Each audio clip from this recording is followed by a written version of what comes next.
안녕하십니까. 율곡학 사업단 단장 최영진입니다. 이번 강의는 율곡이 묻고 과학이 답하다라는 주제를 가지고 3회에 걸쳐서 강의를 이제 진행하고자 합니다. 제2강은 이제 저희들이 이제 먼저 제작을 했습니다. 그래서 제1강을 오늘 서울대학교 물리학과 명예교수이신 장외익 교수님을 모시고 말씀을 듣고자 합니다. 그리고 제3강은 제가 제1강과 2강의 내용을 정리해서 제작하는 것으로 그렇게 계획을 하고 있습니다.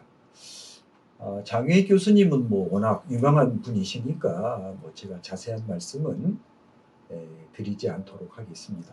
간단히 말씀드리면 서울대학교 물리학과를 이제 졸업하시고 또 미국에서 고체 물리학으로 박사학위를 취득하신 뒤에 서울대학에서 오래 봉직하시다가 이제 퇴임하시고 지금은 명예교수로 계십니다.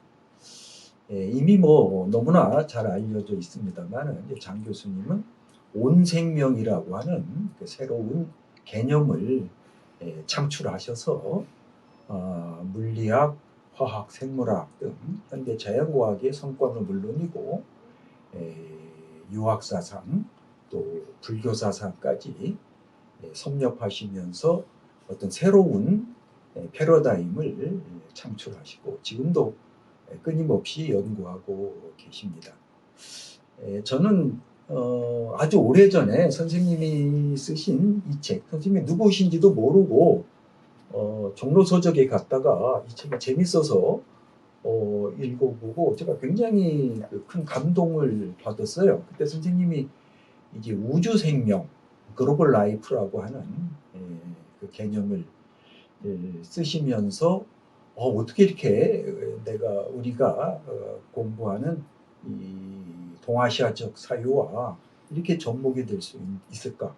순수 과학적이신 분이 그렇게 감동을 받았는데 특히 몇 년 전에 선생님이 그 태극도설, 주염계의 태극도설을 현대과학, 특히 물리학적 관점에서 이건 거의 재구성이라고 해야 좋겠죠. 한 것을 제가 그 발표하는 것을 제가 듣고 정말 제가 깜짝 놀랐습니다. 그리고 상당히 감동을 받았습니다. 마침 그때 네이버에서 하는 그 열린 논단인가요? 열린 연단인가요? 예. 거기 선생님이 이제 강의하시는데 제가 논평자로 저를 불러주셔서 그 논문을 읽을 기회가 있었는데 제가 정말 깜짝 놀랐습니다. 이 논문은 주염계의 태극도설에 대한 제 생각에는 주염계에 대한 아주 탁월한 그 해석서라고 해야 될까요? 이건 주염계의 태극도설이 빛을 보게 된 건 사실 주자가 태극해의라고 하는 주석서를 써낸 이유입니다. 태극해의는 이기론, 주자의 이기론을 가지고 태극도설을 재구성한 거예요. 저는 그 이후에 전 최고의 태극도설에 대한 재해석이다. 현대 과학을 가지고 하는. 그래서 이것이야말로 진정한 의미의 새로운 성리학이 아닐까. 마치 주자를 비롯한 송대의 유학자들이 불교라고 하는 다른 이론 체계를 그 당시 아주 최고 수준의 이론 체계를 가지고 유학을 재구성해서 성리학을 이제 구성했는데 선생님께서는 현대 과학의 최신 성과를 가지고 태극도설을 재해석하셨다. 저는 굉장히 여기 감동을 받고 제가 과학계에서는 어떻게 보시는지 잘 모르겠습니다만 저같이 한국 철학을 전공하는 입장에서는 이것이야말로 21세기의 한국 철학이다. 그런 생각을 했었습니다. 제가 너무 서론이 길어서 죄송합니다. 우선 이건 강좌 제목 자체가 율곡이 묻고 과학이 답하다인데 제가 율곡의 입장에서 율곡 그 성리학의 핵심적인 개념들에 대해서 선생님께 질문을 드리면 선생님이 거기에 대해서 이제 답변을 하시는 이런 방식이 되겠습니다. 네, 본격적인 대답으로 들어가기 전에 우선 제가 현재 이 주제하고 좀 관련해서 어떤 관심사를 가지고 있는가 하는 것을 잠깐 말씀을 드리고자 하겠습니다. 제가 최근에 관심을 가지고 있는 것은 현대 과학의 주된 내용을 통합된 사유 체계 안에서 정리해보자. 그래서 저는 그것을 새 자연 철학이라는 말을 썼습니다. 본래 자연 철학이 있지만은 대개 자연 철학은 요즘 잘 쓰이지 않죠. 근대 이전의 철학, 자연에 대해서 논의한 것을 주로 자연 철학이라고 봤는데, 물론 근대에 들어오면서 근대 과학자들도 자기네들은 다 자연 철학자라고 했었습니다. 그렇지만 근대 자연과학이 급격하게 발전하고 나서는 오히려 이것은 과학으로 그냥 분리해서 독립해버렸죠. 그래서 자연 철학은 이런 말은 이 고대에 쓰던 용어처럼 지금 들리게 되어 있습니다. 근데 문제는 뭐냐면 그렇게 하다 보니까 철학 안에서는 중요한 부분, 근대 이후에 과학의 성과는 대부분 분과 학문은 빠져나가고 바탕 또는 심하게 말하자면 껍질에 해당하는 것을 주로 논의를 하게 돼 있어요. 그리고 과학은 너무 분화되다 보니까 전체를 통합해서 이것이 뭐를 나타내고 있는지를 알 수가 없게 돼 있습니다. 심지어는 과학자들 자체도 자기의 조각조각은 알지만 이 전체 모습이 어떻게 되는지를 알아보기가 대단히 어렵게 돼 있어요. 그래서 그걸 다 통합해서 공부하고 연구하면 어떠냐. 그건 많은 사람들이 생각하겠지만 그게 너무 방대해져서 불가능한 게 아니냐. 한 사람이 할 수가 없다는 생각을 하고 있죠. 그러면 문제는 중요한 모습을 그럼 누가 보느냐. 결국 우리가 각자가 볼 수가 있어야 되는데 그 그림이 지금 비어 있습니다. 제가 하고 싶은 것은 이제 통합된 틀 안에서 현대과학의 중요한 성과를 다 담아낼 수 있는, 그러니까 물론 모든 이 상세 부분을 다 담을 수는 없죠. 그 중요한 줄거리와 핵심 내용을 하나의 틀 속에 연결된 속에 담아내는 작업, 이것이 저는 대단히 중요하면서 긴급한 지적인 과제라고 봅니다. 그래서 편의상 이것을 새 자연 철학이라고 부르면 어떠냐. 맞아요. 과거에 자연 철학이 있었는데 그거하고는 조금 그걸 달리하면서 여전히 그 정신은 자연 철학에도 두자. 이런 생각을 하고 있습니다. 그런데 오늘 지금 이런 논의하고 관련해서 제가 그 안에 일부러 관심 가지는 것은 우리 전통 성리학이 새 자연 철학을 담아낼 그릇이 될 수 있느냐. 그것이 있다면 그것 바탕으로 정리를 하면 대단히 좋겠는데 그것이 가능하냐 하는 생각을 해왔습니다. 그래서 거기서 조금 이제 구체적인 답을 하기 전에 몇 가지 사전에 생각해 볼 무림이 있는데요. 즉 현대 과학의 사유 구조 안에 성리학적 사유, 특히 이기 개념과 음양 개념이 들어갈 자리가 있는가. 이 성리학의 이기 개념, 음양 개념이 중요한 요소가 되어 있죠. 오늘 이제 뒤에 얘기하면서 나올 거라고 봅니다. 그 다음에 거의 비슷한 얘기지만은 현대 과학의 사유 구조를 이기의 개념과 음양의 개념을 통해 분석해 낼 수 있는가. 또 이렇게 할 때에 얻을 수 있는 이점이 뭔가 하는 것을 제가 관심을 가지고 생각을 하고 있습니다. 우선 그냥 간단히 결론적으로 먼저 말씀을 드린다면 매우 제한된 의미에서 긍정적인 대답을 할 수가 있지 않습니다.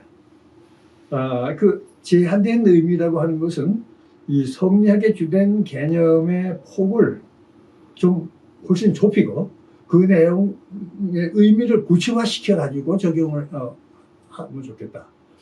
맞아. 성리학에서의 리나 기 개념이 워낙 폭이 넓어서 그걸 그대로 가지고 거기다가 이 과학의 얘기를 엮어내기는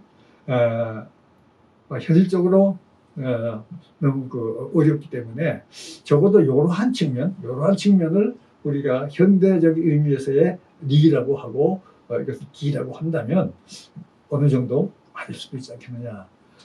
특히 이제 그 기 개념이 워낙 광범위 다들 아시겠지만요. 그래서 상당히 기 개념을 우리가 쓸 때는 좀 조심성 있게 다뤄야 되지 않느냐 하는 생각을 해봤습니다. 그러면 그 선생님, 먼저 선생님께 그 성리학의 가장 기본 개념인 이기에 대해서 질문을 드리고자 합니다. 특히 리를 어떻게 생각하시는지. 성리학에서 말하는 리는 소이온지고, 말하자면 어떤 존재의 근원이 되는 원리이죠. 소이온지고. 인 동시에 또 소당연지칙, 말하자면 도덕법칙이라고 볼 수 있습니다. 자연법칙인 동시에 도덕법칙이라고 볼 수 있고요. 또 이런 당연지칙, 당위의 준칙이 성립될 수 있는 근거, 소위 당연지칙도 또한 리라고 이렇게 봅니다. 그러니까 리에는 크게 존재론적인 시각에서 볼 적에는 이것이 모든 존재의 근거이면서 운동법칙이죠. 그렇지만 가치론적인 입장에서 보면은 모든 가치의 근원이 되는 도덕법칙이다. 이렇게 두 개념이 통합되어 있는데, 이런 문제, 특히 또 도대체 리가 뭐냐, 기가 뭐냐, 우리 성리학을 공부하는 사람들이 가장 궁금해하고 또 가장 오해를 많이 하는, 이해하기가 어렵고 오해를 많이 하는 그 개념들입니다. 퇴계 선생님도 리에 대해서는 정말 알기 어렵다 이런 말씀을 하셨는데, 이것을 물리학의 입장에서 성리학자들이 말하는 리, 그 다음에 기를 대해서 어떻게 생각하시는지 여기에 대해서 먼저 이제 질문을 드리도록 하겠습니다. 선생님, 제가 포괄적으로 질문을 드렸으니까 네. 자유롭게 선생님이 생각하시는 것을 말씀해 주시면 감사하겠습니다. 네, 제가 여기다가 잠깐 정리를 해봤는데요. 이 리라고 하는 개념을 가지고 있는 건 사실인 것 같아요. 근데 그 명시적으로 표현은 안 하고 있지만은 현대 과학에서도 그렇고 물론 성리학에서도 그렇고. 그런데 이 성리학과 현대과학에서 그것을 생각하는 방식의 차이가 좀 있어요. 지금 뭐냐면 이 성리학에서는 이러한 리가 있다고 전제를 합니다. 전제를 하고 이것을 이라고 이름까지 붙였어요. 근데 실제로 이러한 리의 구체적인 내용을 소술하는 작업은 거의 빠져 있어요. 그러니까 리가 있다. 그 리로서 다 된다는데 리가 구체적으로 뭐며 어떻게 해서 리로 되느냐 하는 그 부분은 거의 나왔죠. 물론 부분적으로 조금씩은 있지만은 그거에 대해서 이 체계적인 정리가 안 돼 있는데, 현대과학은 이러한 리가 있으리라고 하는 생각은 암묵적으로만 하고 있어요. 그걸 명시적으로 리라는 말도 쓰지 않고 암묵적으로 하는 대신에 불완전하지만 이러한 리의 구체적인 내용을 소설하고 있어요. 그러니까 그 안에는 리가 어떤 형식의 것이고 그것이 어떻게 해서 어떤 것을 설명해낸다 하는 구체적인 작업을 하고 있지만, 이것이 리가 이러한 것을 해낸다 하는 그 말 자체도 거의 쓰고 있지 않아요. 그래서 사실 현대과학에서 이러한 이 개념을 명시화시키는 것은 도움이 될 것 같다. 일이라는 말도 안 쓰고 암묵적으로 머릿속에 뭐가 있겠지 하는데 알고 보면 어떤 말하자면 소연지 고가 있으리라고 하는 생각을 하고 찾아내려고만 노력을 하고, 그리고 어느 정도 찾아내고 있어. 그것이 이제 재미가 있죠. 그래서 그러면 현대과학에서 리에 해당하는 것을 찾아낸 내용은 뭐냐? 에서 출발해서 이해를 해보면 도움이 될 것 같아요. 근데 그걸 하기 전에 이 성리학과 현대과학이 공유하고 있는 관념의 틀이 있어요. 이게 공통된, 누구나 사고를 한다면 이런 걸 할 수 있겠는데, 여기서 지금 괄호 속에 있는 말을 빼고 먼저 읽어보겠어요. 물질이라고 불릴 그 무엇이 공간 안에 다양한 현상을 일으키게 되는 근거가 되는 원리, 리가 있다. 이게 바로 성리학에서 생각하는 거죠. 그러니까 네, 뭐 물질이란 말은 굳이 성경에서 쓴 표현은 아니지만은 어쨌든 그 비슷한 내용이 뭐가 공간 안에 현상을 일으키고 있는데 그렇게 해줄 어떤 이치가 있어서 그렇다 하고 리가 있다. 우리가 그럴 리가 있느냐 하는 말을 우리 그 일상에서도 많이 쓰지만 그런 리가 있다고 보는 거예요. 이 현대과학에서 마찬가지입니다. 여기서 괄호 속의 내용을 보면 오히려 현대과학의 표현이 되는데요. 이게 물질, 이것을 흔히 대상이라고 많이 불러요. 이라고 불릴 그 무엇이 공간인데 여기서 두 개의 공간을 합쳐서 내가 그냥 공간이라고 했어요. 위치, 시간, 공간. 우리가 다 알겠죠. 위치 공간은 3차원 공간. 시간은 1차원이지만 현대 상대성 이론에 의하면 합쳐서 4차원이 되는. 그러니까 4차원이 되는 위치, 시간, 공간이 있고 또 한 가지 공간이 있어요. 운동량 에너지 공간이라는 게 있어요. 그러니까 운동량이라고 하는 건 값 혼자 떨어지는 것이 아니라 운동량 값이 여러 가지가 있죠. 0에서 뭐 100이 있다 그러면 0에서 100이 나열하는 그 공간이 운동량 공간이에요.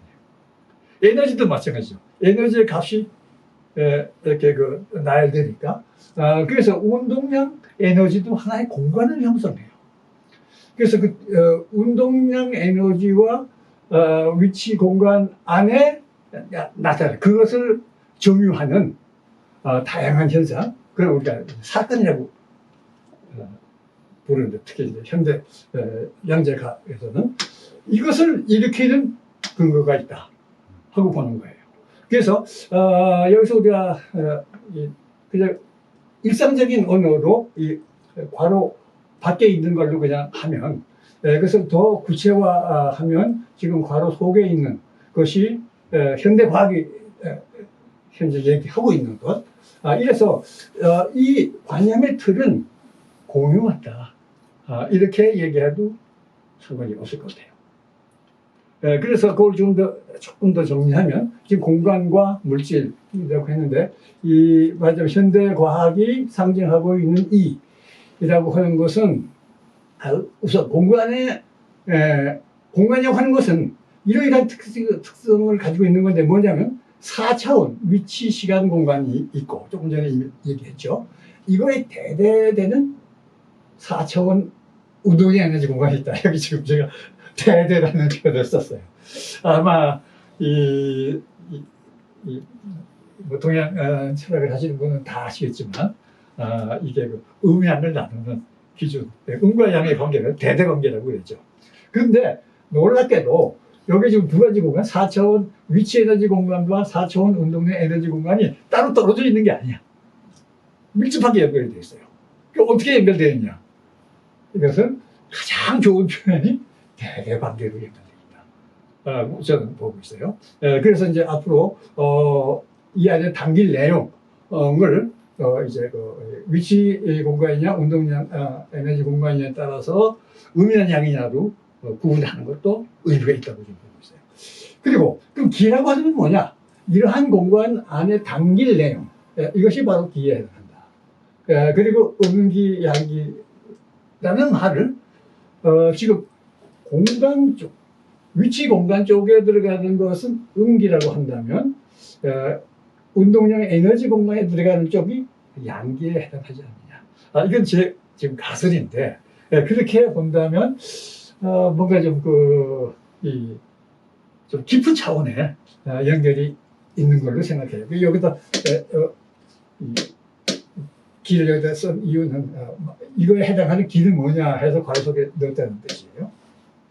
그다음 물질에 대해서는 이것은 조금 전문이 요구가 되는데 물질이라고 하는 것은 그냥 추상적으로 물질 하지 않고 내가 생각하는 물질은 이런 거다 하는 것을 수학적인 표현으로 표현을 해내야 돼요. 그래, 글 써서 뭔가를 그 논리적인 얘기를 이끌어 갈 수가 있어요.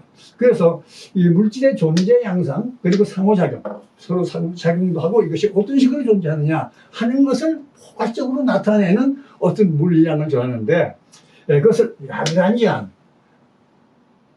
하는, 그, 어떤 수학적인 표현을 써요. 또는 라그란지안 밀도, 이것은 그 이제 양자역학 또는 고전역학에서는 라그란지안으로 하지만은 이 양자 장이론에서는 이제 라그란지안 밀도로 쓰는데 뭐 근본적으로 큰 차이는 있는 것이 아니고, 어쨌든 내가 뭐를 대상으로 한다 그러면 이것을 내가 논의하겠다 그러면 이거에 해당하는 라그란지안이 먼저부터 써야 돼요. 그래서 그렇게 되면 이것이 어떻게 된다 이렇게. 그래서 이러한 것이 있다 하는 것은 뇌의 기본 바탕이죠. 시간 공간이 이렇게 돼 있고 거기에 물질이라는 것은 이렇게 돼 있다 하는 것을 기본 바탕에 깔아요. 기본 원리에 해당하는 거죠. 그래서 그것을 우리가 동양적인 표현을 하면 뇌에 해당하는 내용이 아니냐. 그러나 여기서 물질 특성과 물질의 상태를 내가 구분했어요. 같은 특성을 가진 거지만 여러 다른 상태에 있을 수가 있어요. 그러니까 이 특성을 얘기할 때는 뭐 예를 들어서 뭐 전자를 가지고 있는 특성입니다. 전자가 여러 가지 방식으로 움직일 수도 있고 뭐 정지할 수도 있고 하는 것을 각각 다른 상태라는 거예요. 그러니까 상태가 다르다는 얘기는 이 위치 운동 공간 안에 어떻게 배치가 되느냐에 해당하기 때문에 이 상태는 기에 해당한다. 그래서 특성은 리에 해당하지만 이 상태가 기에 해당한다. 이렇게 해서 리와 기가 물려서 그 사물을 설명하는 그런 그 기반을 이루고 있다. 이렇게 얘기를 할 수가 있겠어요. 리와 기, 또 리 안에서도 리가 하나냐 또 여러 개냐 뭐 이런 등등의 이제 논의가 있는데요. 그래서 그 리일 분수라는 용어하고 또 이통 기국이라고 하는 이 두 가지 이를 제가 정리를 해봤습니다. 실제로 이렇게 활용이 되는지는 아직 좀 확실치 않지만은 현대과학에서는 이렇게 정의하는 것이 적당하기 때문에 그래서 우선 리일 분수라는 게 뭐냐? 가장 상위의 리가 있겠죠. 그러면 거기에 또 상위의 기가 있습니다. 맞으면 리를 가장 일반적인 원리고 비교적 일반적인 기의 일반적인 형태에 이것을 적용하면 이것 때문에 제한된 하위의 리가 나와요.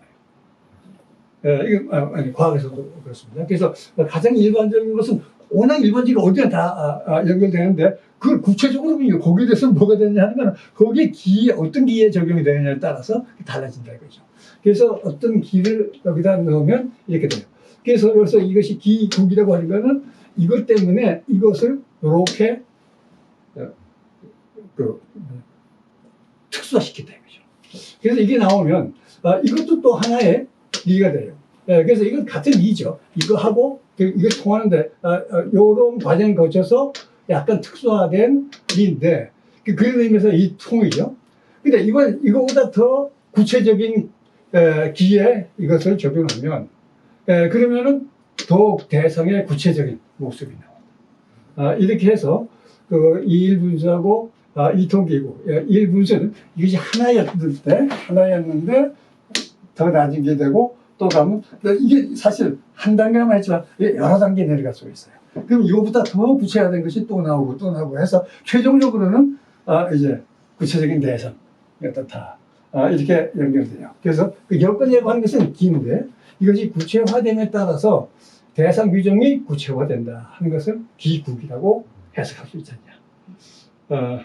뭐 이해해서 여기 적절한지 우선 전 선생님 의견 먼저 들어보면 좋겠네요. 선생님 요거는 이제 뭐 제가 제 강의가 또 있으니까 일반적으로 성리학에서는 이 일과 이 통을 같은 걸로 봅니다. 네. 예, 보편적인 거고 그다음에 요거는 이제 이런 경우는 이제 율곡에 이런 말은 안 하는데 나중에 이제 그 성리학자들이 기국질이란 말을 합니다.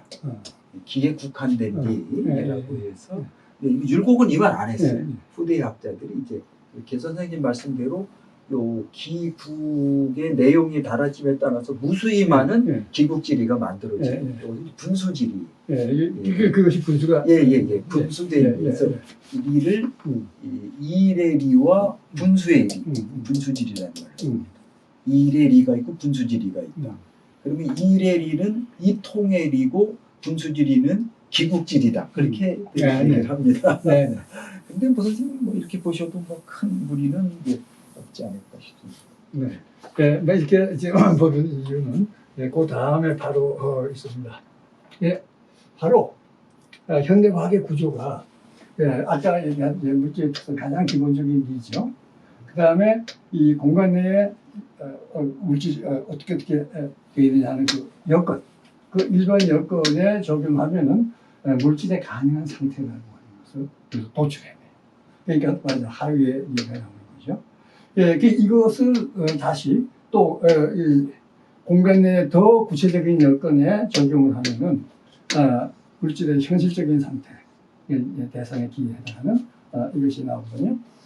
이렇게 해서 이 체계가 가장 기본적인 원리가 있고, 그 다음에 상당히 높은 수준의 또 원리가 있고, 그 다음에 점점 내려가면서 더 구체화되는, 해서 최종적으로는 이 물질의 현실적인 상태까지 설명해내는 이런 구조를 가지고 있는데, 이것이 성리학에서 얘기하는 조금 앞에 보여드린 그 표현하고 대단히 닮아있지 않느냐 하는. 그러니까 말하자면 근데 물론 현대과에서 꼭 이런 식으로 이것을 정리해서 얘기하는 일은 별로 없어요. 근데 이것을 우리가 더 정리를 하자면 이런 틀이 유용하겠다. 근데 그 틀은 성리학에서 지금 현재 그 이기 또는 이일 분수, 그 다음에 또 이통기구, 기는 하나를 제약을 주는 거고, 이는 여기서 또 물을 흘러나오시 통해서 여기까지 오는데, 오면서 점점 구체화될 걸로 간다 하는 것이 현대 과학에서도 적용할 수 있겠다 하는 생각을 해보고 있습니다. 그 다음에 그 기 쪽으로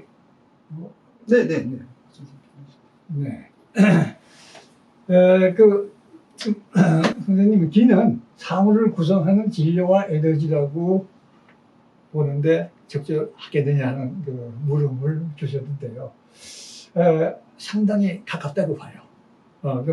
조금 더 구체화한 내용을 제가 말씀드리겠지만은, 지금 율곡에 선생님이 이름을 하셨는데, 일기의 본어는 다음엔 청어하다. 오직 양이 동하고 음이 정하여 간혹 상승하기도 하고 간혹 하향하기도 하면서 어지러이 흩날리는 사이에 합쳐서 지를 이루니 이에 따라 고르지 못하게 된다 하는 표현. 자, 이러한 것은 현대 과학의 입장에서는 어떻게 볼 수 있느냐 하는 말씀을 조금 드려보겠어요. 그 기에 관한 그 현대 과학의 관점으로 우리가 어떻게 해야 되느냐. 조금 전에 그냥 아주 일반적인 표현으로 하자면은 물질의 시공간적 운동량 에너지적 양상이다. 이렇게 하면 큰 무리가 없겠어요. 그래서 시간 공간과 운동량 에너지 이런 물질들이 퍼지는데 그러한 양상을 기라고 한다 하면 되겠는데요. 근데 아까 잠깐 말씀드렸지만 이 두 개의 공간이 서로 대대되는 두 개의 공간이 있어요. 입지 공간과 운동량 에너지 공간. 이것이 대대가 된다고 하는 것은 그 수학적인 표현으로 얘기하면 후리에 변한 관계로 연결이 된다는 얘기인데요. 이것은 이제 과학자가 아니면 정확한 표현을 이해하시기 어렵겠는데, 어쨌든 이거하고 이것이 긴밀하게 맞물려 있어요. 처음에 그걸 잘 몰랐어요. 양자역학이 나오기 전에는 이게 독립된 걸로 봤어요. 완전히 독립된 걸로 봤는데 양자역학을 보니까 이것과 이것 사이에는 긴밀하게 관계가 있어요. 그래서 이 관계를 뭐라고 부를 거냐? 언어가 없어요. 영어로 뭐 conjugate라는 말도 쓰고 또는 이거에 reciprocal space 라는 표현도 쓰는데 보니까 대대한 표현이 아주 적절해요. 그래서 저는 이렇게 지금 보는데 그렇게 할 때에 음기라고 하는 거, 양기라고 하는 건 뭐냐면 이 위치 에너지 공간 쪽에 당기는 쪽을 음기라고 하고 운동량 에너지 공간 쪽에 당기는 내용을 양기라고 한다. 이렇게 일단 해 놓으면은 음양이라는 표현이 여기에 쓰이고 있고 그리고 양동 음정 대학의 양은 동적인 거고 음은 정적인 건데 위치 공간은 이게 정적인 거죠. 그러니까 놓이는 걸 얘기하고 이것은 움직이는 쪽이죠. 에너지 운동량. 그래서 역시 같은 기이지만 이쪽의 기는 양기 쪽이고 이쪽의 기는 음기인데 그래서 둘을 이렇게 갈라했다는 게 아니에요. 이게 항상 밀접하게 연결되어 있어요. 가장 흥미로운 것이 이 하이센버그의 불확정성 원리라는 게 있는데 하이센버그의 불확정성 원리는 이것과 이것이 긴밀하게 얽혀가지고 이것이 딱 지정이 되면 이것은 좀 퍼져 있고 이거 지정이 되면 이것 어디인지 모르고 이렇게 이 둘이 관련이 있다. 그래서 측정을 할 때 요거 하나 한 점을 딱 찍고 요거 하나 한 점을 찍는 것은 불가능해요. 이것이 정확하게 찍히면 이것 쪽은 퍼지게 되고 이쪽은 정확하게 보면 이건 퍼지게 되고 이런 관계를 근본적으로 맺는데 그 이유가 바로 이런 대대관계를 맺고 있기 때문에 그래서 그러한 관계 이것과 이것 사이에도 어느 하나로 분리되는 것이 아니고 이거 있으면서 이게 있지만은 이것을 정확하게 지정하면 이것이 팍 퍼지고 이걸 지정하면 이것이 퍼지고 이런 어떤 관계를 생각할 수가 있는데 이러한 그 관계를 미리 어떻게 직관적으로 파악을 해서 음양을 썼는지 그건 모르겠어요. 아마 그건 아닐 거예요. 왜냐하면 이 관계는 우리 경험 속에는 거의 안 나타나요. 아주 깊은 원리에서 이게 드러나는 건데 표현이 이게 좋대요. 이렇게 좋은 표현을 성경에서 만들어냈어요. 그래서 음양이라고 하는 것을 이렇게 제안해서 쓴다면 아주 의미 있게 쓰겠다. 저는 요 대대 관계를 제가 발견한 지가 한 2년밖에 안 돼요. 물리학자들도 과학자들도 이거의 대대 관계에 대한 관념이 없었어요. 어느 날 이걸 다 파악하니까 이게 바로 음양의 대대 관계가 맞구나 하는 것을 제가 찾아냈는데 그런 의미에서 이런 개념들이 이런 걸 정리하는데도 도움이 되지 않느냐 하는 생각을 하고 있어요. 그 다음에 질이라고 하는 것을 특히 에너지의 일종인 정지 질량. 그러니까 사실 질량이라고 하는 거, 질량이라고 하는 것은 이 질에 가까운 건데 그것은 사실 에너지의 일종이에요. 그래서 이 안에 들어간다는 얘기가 에너지하고 질량 같은 거죠. 이건 상대성 이론을 말하는 건데 그래서 정지 질량을 그건 이제 기의 일종이죠. 이거에 속하니까. 이것은 그냥 질이라고 봐도 무관하겠다 하고 그다음에 율곡이 언급한 수성 부자 아까 조금 전에 표시한 여러 가지 이 기가 이렇게 퍼지고 이상하게 된다는 이것은 연력학적 법칙에 따라서 발생하는 다양한 변화라고 해석하면 조금 전에 얘기하고 엉뚱해 갑자기 가버렸네. 제가 해드리겠습니다. 바로 앞에 거 그냥 요거 이 부분이죠. 이 부분은 현대 과학에 의하면은 연력학에 의해서 연력학적이기 때문에 여러 가지 형태로 모습들이 바뀌게 돼요. 그것을 이런 표현으로 쓰는 거 아니냐 하면은 연관이 된다 하는 말씀을 드릴 수가 있겠어요. 그다음에 요거 아까 질문을 주셨는데요. 그래서 이게 또 한 가지 성경에서는 조금 전에 얘기한 것은 어떤 원인을 제공하고 있는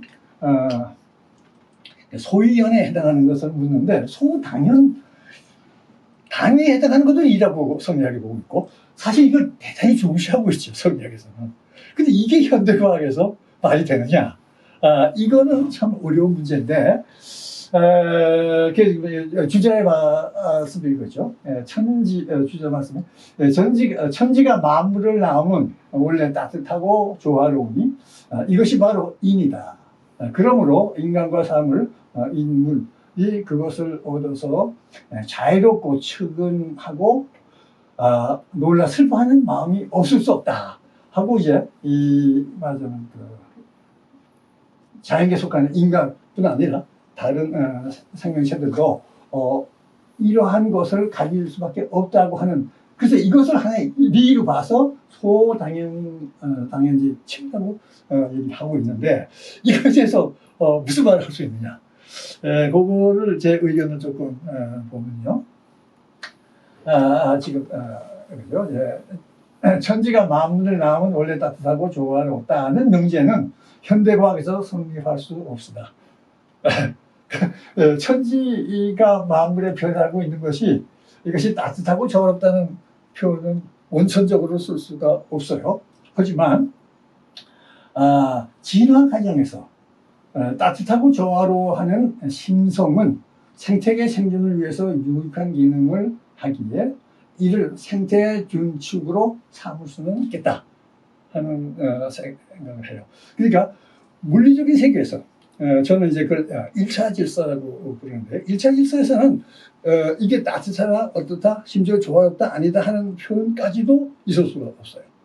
근데 2차 질서에 가서 그래서 생명이 나타나서 그것이 형성되는 과정에서는 이것이 생명 유지에 도움이 되느냐, 그것에 방해가 되느냐 하는 문제가 생기죠.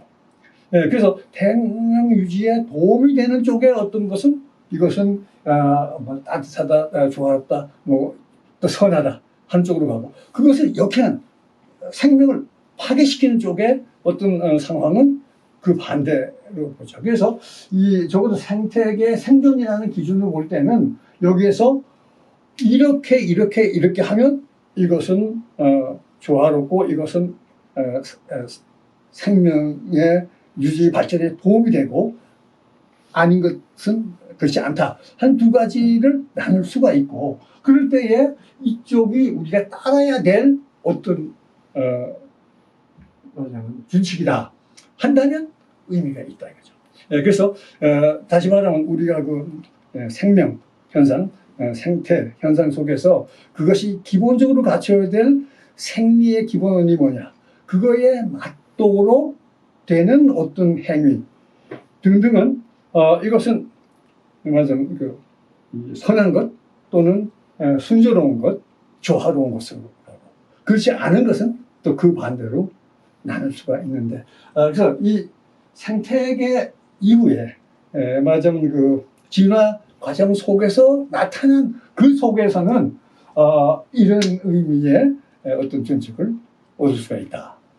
그런데 이것이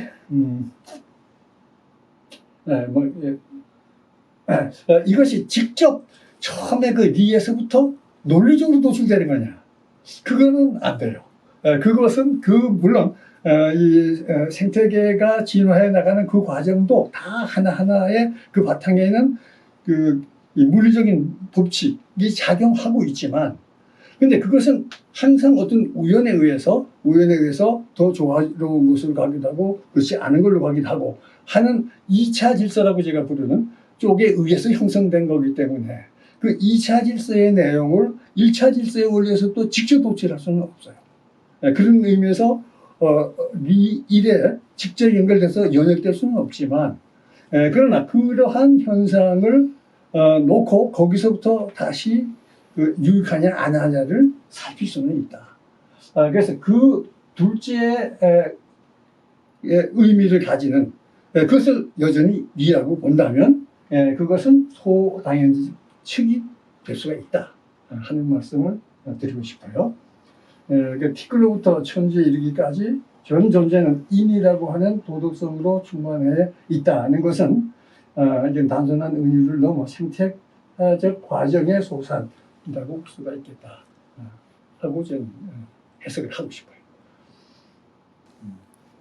지금까지 이제 장 교수님께서 성리학의 가장 핵심 개념인 이제 이와 기회에 대한 개념 정의, 그다음에 물리학적 관점에서의 여기에 대한 그 재해석이라고 이제 볼 수 있겠습니다. 정말로 선생님의 그 고견과 탁견에 정말 머리가 저절로 숙여집니다.